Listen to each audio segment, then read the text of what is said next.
Guys, welcome back to my channel.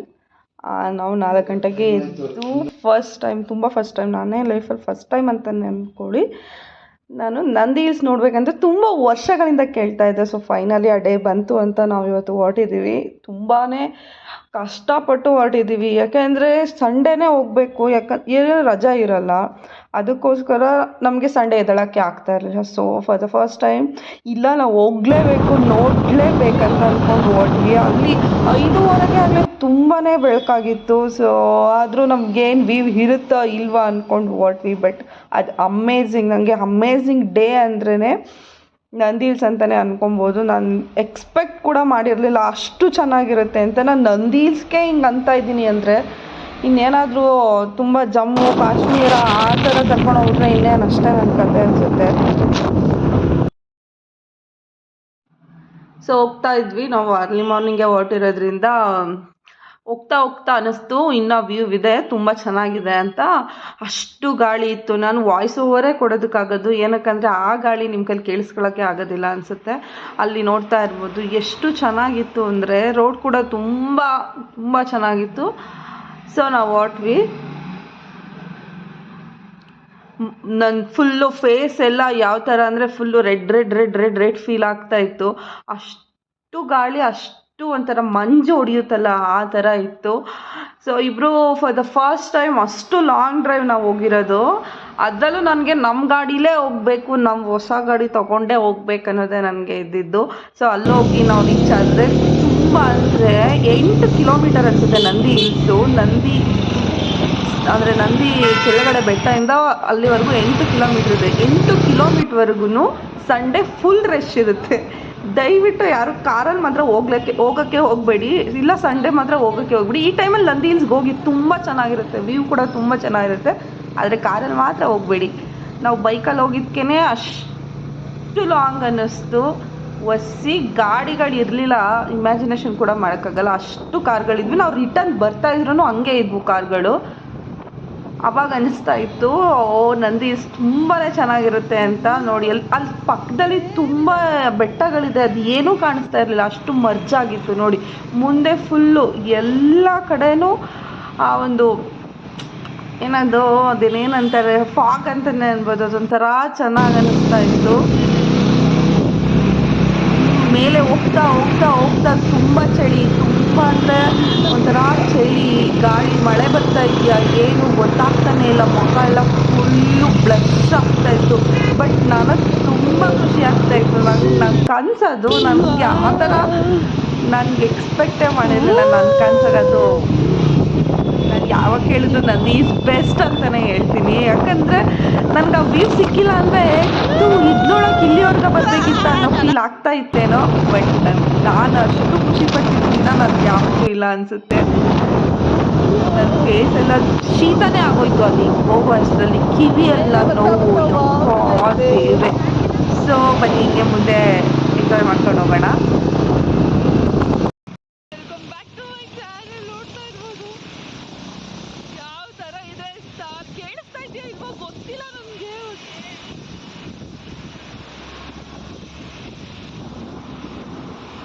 So ನಾನು ನೋಡ್ಕೊಂಡು ಹೋಗ್ತಾ ಇದ್ದೆ. ಅಲ್ಲಿ ಗೊತ್ತಲ್ಲ ಯಾರಾದರೂ ಒಬ್ಬರು ಫೋಟೋ ತೆಕ್ಕೊಡೋರಿದ್ರೆ ಸಾಕು ಅನ್ನಿಸ್ತಾ ಇರುತ್ತೆ. ಯಾಕಂದರೆ ಈಗ ನಾವು ಇಬ್ಬರೇ ಹೋಗಿರೋದ್ರೆ ನಮ್ದಿಬ್ರದ್ದೊಂದು ಮೆಮೊರಿಗೋಸ್ಕರ ಯಾರು ಬೇಕಲ್ಲ, ಅದಕ್ಕೋಸ್ಕರ ಅಲ್ಲೊಂದು 4-5 ಜನ ಹುಡುಗರೆಲ್ಲ ಬಂದಿದ್ರು. ಅವರು ಅಕ್ಕ ಪ್ಲೀಸ್ ಒಂದು ಫೋಟೋ ತೆಕ್ಕೊಡಿ ಅಂದರು.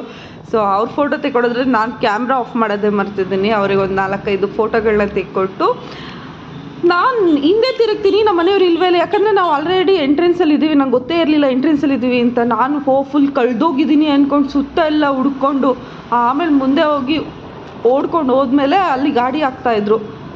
ಸೊ ನಾನು ಅಲ್ಲಿ ಓಡ್ಕೊಂಡು ಹೋದೆ. ತುಂಬ ನೋಡಿ ಈ ಥರ ಇದೆ ಎಂಟ್ರೆನ್ಸ್, ಇದು ನಂದಿ ಹಿಲ್ಸ್ ಎಂಟ್ರೆನ್ಸು. ಜನ ಬರೋಲ್ಲ ಫ್ರೆಂಡ್ಸ್, ನಾನು ಎಕ್ಸ್ಪೆಕ್ಟೇ ಮಾಡಿರಲಿಲ್ಲ. ನಿಜವಾಗ್ಲೂ ಪ್ರತಿ ವೀಕು ಅದೇ ಥರ ಜನ ಇರ್ತಾರಂತೆ. ನಾವು ಹೋದ ವರ್ಷ ಒಂದ್ಸಲ ಹೋಗಿದ್ವಿ, ಬಟ್ ನಾವು ಮೇಲ್ಗಡೆನೇ ಹೋಗಲಿಲ್ಲ, ಅಷ್ಟು ಜನ ಇದ್ದರು. ಸೊ ಅದಕ್ಕೋಸ್ಕರ ನಾವು ಈ ಸಲ ಹೋಗಲೇಬೇಕು ಅನ್ನೋದಕ್ಕೋಸ್ಕರ ಹೋಗಿದ್ವಿ. ನಾನು ಎಕ್ಸ್ಪೆಕ್ಟ್ ಮಾಡಿರಲಿಲ್ಲ. ನಮಗೆ ಎಷ್ಟು ಸಲ ಹೇಳಿದ್ರು ಅದು ಸಾಲಲ್ಲ. 80 ರೂಪೀಸ್ ಏನೋ ತಾಳ್ತಾರೆ, ಪರ್ಸನ್ 20 ಅನಿಸುತ್ತೆ. ಒಂದು ಗಾಡಿಗೆ 50 ರೂಪಾಯಿ, ಇಬ್ಬರಿಗೆ 20-40, ಟೋಟಲು 90 ರುಪೀಸ್ ತಗೊಂಡ್ರು, 10 ರುಪೀಸ್ ವಾಪಸ್ ಕೊಟ್ಟರು. ಸೊ ಇಲ್ಲಿ ಗಾಡಿ ಪಾರ್ಕಿಂಗ್ ಎಲ್ಲ ತುಂಬ ಚೆನ್ನಾಗಿ ಮಾಡಿದ್ದಾರೆ. ಗಾಡಿ ಪಾರ್ಕಿಂಗ್ ಮಾಡಿ ನಾವು ಅಲ್ಲಿಂದ ಹೊರಟ್ವಿ. ಅಲ್ಲಿಂದ ನಡ್ಕೊಂಡು ಹೋಗಬೇಕು, ನಡ್ಕೊಂಡೇ ಒಂದು 3-4 ಕಿಲೋಮೀಟ್ರ್ ಹೋಗ್ಬೇಕು ಅನಿಸುತ್ತೆ. ಮಕ್ಕಳು, ಈ ಏಜ್ ಆಗಿರೋರು ಇವರೆಲ್ಲ ಅಲ್ಲಿಗೆ ನೋಡಬೇಕು ಅನ್ನೋ ಆಸೆ ಇದ್ದರೆ ಬರ್ತಾರೆ. ಬಟ್ ನಿಜವಾಗ್ಲೂ ಆಗಲ್ಲ, ಅದು ತುಂಬ ರಿಸ್ಕಿ ತಗೊಳ್ಳೋದ್ಕಿಂತ ಮನೇಲಿರೋದೇ ವಾಸಿ. ಈ ಥರ ಫೋಟೋ ವೀಡಿಯೋಗಳಲ್ಲೇ ನೋಡ್ಕೊಂಬಿಡ್ಬೇಕು. ನೋಡಿ ಎಷ್ಟು ಗಾಳಿ ಅಂದರೆ ನಾನೇ ಹಾರೋಗ್ತಾ ಇದ್ದೀನಿ ಆ ಥರ ಗಾಳಿ ಇತ್ತು. ಕಿವಿ ಎಲ್ಲ ಸಖತ್ ಪೇಯ್ನು, ಅಷ್ಟು ಗಾಳಿ ಇತ್ತು. ನಂದು ಇದು ತೊಗೊಂಡೋಗಿದ್ದೆ, ಸ್ಟಿಕ್ಕೆಲ್ಲ ತೊಗೊಂಡೋಗಿದ್ದೆ ವೀಡಿಯೋ ಮಾಡ್ಕೊಬೇಕಂತ. ನಿಜವಾಗ್ಲೂ ಆ ಗಾಳಿಯಲ್ಲಿ ಆ ಸ್ಟಿಕ್ ಇಡೋದಿರಲಿ, ನಾನು ಫೋನ್ನ ಹಿಂಗೆ ಇಟ್ಕೊಂಡು ವೀಡಿಯೋ ಮಾಡೋಕ್ಕೆ ಆಗ್ತಾಯಿರಲಿಲ್ಲ.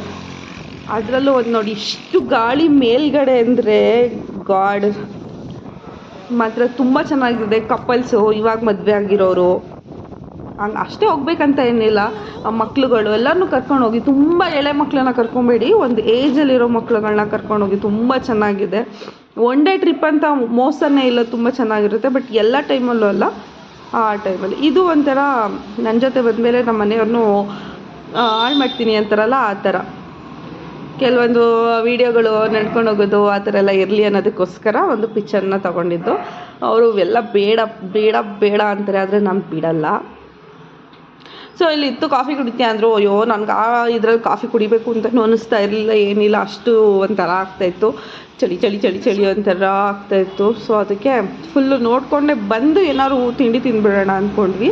ಸೊ ಇವಾಗ ಟೈಮ್ ಆಗಿತ್ತು 8 ಗಂಟೆ ಆಗಿತ್ತು. 8 ಗಂಟೆ ಆದ್ರೂ ಇಷ್ಟು ಗಾಳಿ ಇತ್ತು. ನಾವು ಅಲ್ಲಿಂದ ಬಿಟ್ಟಾಗ ಏನಿಲ್ಲ ಅಂದರೂ ಒಂದು 9:30-10 ಗಂಟೆಗೇನೋ ಬಿಟ್ವಿ, ಆದರೂ ಅದೇ ಥರನೇ ಇತ್ತು. ಅದೇನೋ ತುಂಬ ಚೆನ್ನಾಗಿತ್ತು. ನಾನು ಜಾಸ್ತಿ ದಿನ ಆಯ್ತಲ್ಲ, ಜಾಸ್ತಿ ದಿನ ಅಂದರೆ ನಾನು ನೋಡೇ ಇರಲಿಲ್ವಲ್ಲ, ಅದಕ್ಕೋಸ್ಕರ ಏನಾದರೂ ಆ ವ್ಯೂ ಹಾಗೆ ಇತ್ತು ಏನೋ ನನಗಂತೂ ಗೊತ್ತಿಲ್ಲ. ಬಟ್ ನಂಗೆ ಲಿಟ್ರಲಿ ತುಂಬ ಇಷ್ಟ ಆಯಿತು ನೋಡಿ ಈ ಥರ. ಅಲ್ಲೆಲ್ಲ ಆಪೋಸಿಟ್ ಅಷ್ಟು ಜನ ಇದ್ದಾರೆ, ನಮ್ಗೆ ಒಬ್ಬರೂ ಕಾಣಿಸ್ತಾ ಇಲ್ಲ, ಆ ಥರ ಆಗ್ತಾಯಿತ್ತು ನೋಡಿ. ಅಲ್ಲಿ ಮುಂದೆ ಎಲ್ಲ ದೊಡ್ಡ ಅಂದರೆ ಕ್ಲಿಯರ್ ಆದಾಗ ಒಂದ್ಸಲ ನಾನು ವೀಡಿಯೋ ಮಾಡ್ಕೊಂಡಿದ್ದೀನಿ ಅನಿಸುತ್ತೆ, ಕ್ಲಿಯರ್ ಆದಾಗ ನೋಡಿದ್ರೆ ಅಲ್ಲಿ ತುಂಬ ಹಳ್ಳಿಗಳು ಮನೆಗಳಿದ್ದಾವೆ. ಬಟ್ ಅದು ಯಾವುದೂ ಕಾಣಿಸ್ತಾ ಇರಲಿಲ್ಲ. ಕ್ಲಿಯರ್ ಆಗೋವರೆಗೂ ಆಲ್ಮೋಸ್ಟ್ ಅಲ್ಲಿದ್ವಿ ನಾವು. ನಂಬಕ್ಕೆ ಆಗಲ್ಲ, ಅಷ್ಟು ಚೆನ್ನಾಗಿದೆ. ಒಂದು ಸಲ ಎಲ್ಲರೂ ನಾನು ಹಿಲ್ಸ್ಗೆ ಹೋಗಿ ಬನ್ನಿ, ಬೆಂಗಳೂರಲ್ಲಿ ಇದ್ದೀವಿ ಅಂದಮೇಲೆ ನಾವು ಒಂದು ಸಲ ಅದು ನೋಡಬೇಕಲ್ವಾ. ಅಲ್ಲಿ ನನ್ನ ಹಸ್ಬೆಂಡ್ ಮುಂದೆ ಎಷ್ಟೋ ಒಂದು 150 ಜನ ಇದ್ರೇನೋ, ಅವರೊಬ್ಬರೂ ಕಾಣಿಸ್ತಾ ಇರಲಿಲ್ಲ. ಸೊ ಅವರು ಧೈರ್ಯವಾಗಿ ಅಲ್ಲಿ ಹೋಗಿ ಕೂತಿದ್ರು, ನಾನಂತೂ ಹೋಗಲಿಲ್ಲ, ನಂಗೆ ಭಯ ಆಯಿತು. ಆಮೇಲೆ ಅವರನ್ನೇ ಹಿಂದಕ್ಕೆ ಕರ್ಕೊಂಡು ಹಿಂಗೆ ಸ್ವಲ್ಪ ವೀಡಿಯೋಗಳನ್ನ ಮಾಡ್ಕೊಳ್ಳೋದಕ್ಕೋಸ್ಕರ ಹಿಂಗೆ ಆಟ ಆಡ್ತಾ ಇದ್ವಿ. ಒಂಥರ ಚೆನ್ನಾಗಿ ನೋಡಿ, ಅಲ್ಲಿ ಎಷ್ಟು ಜನ ಇದ್ದಾರೆ ನೋಡಿ, ಎಷ್ಟು ಸ್ಪೀಡಾಗಿ ಹೋಗ್ತಾ ಇದೆ ಗಾಳಿ ಅಂತ. ಓ ದೇವ್ರೆ. ಓಕೆ ಫ್ರೆಂಡ್ಸ್, ನಂಗೆ ಗೊತ್ತು ನಿಮಗೆ ಈ ವಿಡಿಯೋ ಇಷ್ಟ ಆಗೇ ಆಗುತ್ತೆ ಅಂತ, ಯಾಕಂದರೆ ಒಂದು ಕಪಲ್ ವಿಡಿಯೋ ಅಲ್ವಾ, ನಿಮಗೆಲ್ಲರಿಗೂ ಇಷ್ಟ ಆಗುತ್ತೆ. ಪ್ಲೀಸ್ ಲೈಕ್, ಶೇರ್ ಆ್ಯಂಡ್ ಸಬ್ಸ್ಕ್ರೈಬ್ನ ಮಾಡಿ. ನಾನು ನಿಜವಾಗ್ಲೂ ವೀಡಿಯೋಗಳನ್ನ ಇನ್ಮೇಲೆ ಮಾಡ್ತೀನಿ. ನಿಮ್ಮ ಸಪೋರ್ಟ್ ಇದ್ದರೆ ನಾನು ಖಂಡಿತ ವೀಡಿಯೋಗಳನ್ನ ಮಾಡ್ತೀನಿ. ನೋಡಿ ಇದು ಕ್ಲಿಯರ್ ಆದಾಗ ನೋಡಿ ಎಷ್ಟು ಜನ, ಎಷ್ಟು ಹಳ್ಳಿಗಳಿದ್ದಾವೆ ಅಲ್ಲೆಲ್ಲ. ಅದು ಲಿಟ್ರಲಿ ಕಾಣಿಸ್ತಾನೆ ಇರಲಿಲ್ಲ ಇವಾಗ ನೋಡಿ ಎಷ್ಟು ಚೆನ್ನಾಗಿ ಕಾಣಿಸ್ತಾ ಇದೆ ನೋಡಿ. ಇದೇ ವಿಡಿಯೋ ನಾನು ಅವಾಗ ತೋರಿಸಿದ್ದು. ಸೊ ಅಲ್ಲಿಂದ ಮುಗಿಸ್ಕೊಂಡು ನಂದಿ ಟೆಂಪಲ್ಗೆ ಹೋದ್ವಿ. ಅಲ್ಲಿ ತುಂಬ ಫೇಮಸ್ ಅಂತೆ ಈ ದೇವಸ್ಥಾನ. ಸೊ ಅದಕ್ಕೋಸ್ಕರ ಹೋಗಿದ್ವಿ. ಅಲ್ಲಿಗೆ ಹೋದ್ಮೇಲೆ ದೇವಸ್ಥಾನಕ್ಕೆ ಹೋಗದೆ ಇರೋದಕ್ಕಾಗುತ್ತಾ, ಬೆಳಗ್ಗೆ ಫ್ರೆಶ್ ಆಗಿ ಹೋಗಿದ್ವಿ. ಸೊ ಅಲ್ಲಿಗೆ ಭೋಗನಂದೀಶ್ವರ ಯಾವುದೋ ಅನಿಸುತ್ತೆ ಮೋಸ್ಟ್ಲಿ. ಚೆನ್ನಾಗಿತ್ತು ದೇವಸ್ಥಾನ, ಹಳೇ ಕಾಲದ್ದು. ನಮಗೇನು ಫೀಲ್ ಆಗ್ತಾ ಇತ್ತು ಅಂದರೆ ಇಲ್ಲಿವರೆಗೂ ಬಂದು ಪೂಜೆ ಮಾಡ್ತಾಯಿದ್ರ ಅಂತ. ಈಗಲೂ ಹೋಗಿ ಪೂಜೆಗಳಲ್ಲಿ ನಡೆಯುತ್ತಂತೆ. ವರ್ಷಕ್ಕೊಂದ್ಸತಿ ಏನೋ ಜಾತ್ರೆ ಎಲ್ಲ ಜೋರಾಗಿ ಮಾಡ್ತಾನಂತೆ. ಕಲ್ಯಾಣಿ ಮೇಂಟೆನೆನ್ಸ್ ಇರ್ಬೋದು ಎಲ್ಲ ತುಂಬ. ಅಲ್ಲಿ ಅರ್ಧದವರೆಗೂ ಗಾಡಿ ಅಷ್ಟೇ ಹೋಗೋದು, ಇಲ್ಲೆಲ್ಲ ಹೋಗೋದೇ ಇಲ್ಲ. ಆಮೇಲೆ ನೋಡಿದ್ರೆ ನೆಹರು ಮಂದಿರ ಅಂತೆ, ಗಾಂಧೀಜಿ ವಿಶ್ರಾಂತಿ ಗೃಹ, ಆ ಥರ ಎಲ್ಲ ತುಂಬ ಇತ್ತು. ಆದ್ರೆ ನಮ್ಗನ್ಸೋದು ಇಲ್ಲಿವರೆಗೂ ಬಂದು ವಿಶ್ರಾಂತಿ ಮಾಡ್ತಾಯಿದ್ರಾ, ಇಲ್ಲಿವರೆಗೂ ಬಂದೆಲ್ಲ ಇದು ಮಾಡ್ತಾಯಿದ್ರಾ ಅಂತ ಅನಿಸೋದು. ಬಟ್ ಏನೋ ಗೊತ್ತಿಲ್ಲ. ತುಂಬ ಅಂದರೆ ಟಿಪ್ಪು ಸುಲ್ತಾನ್ ಅವ್ರದ್ದು ವಿಶ್ರಾಂತಿ ಗೃಹ ಅಂತ ಇತ್ತು.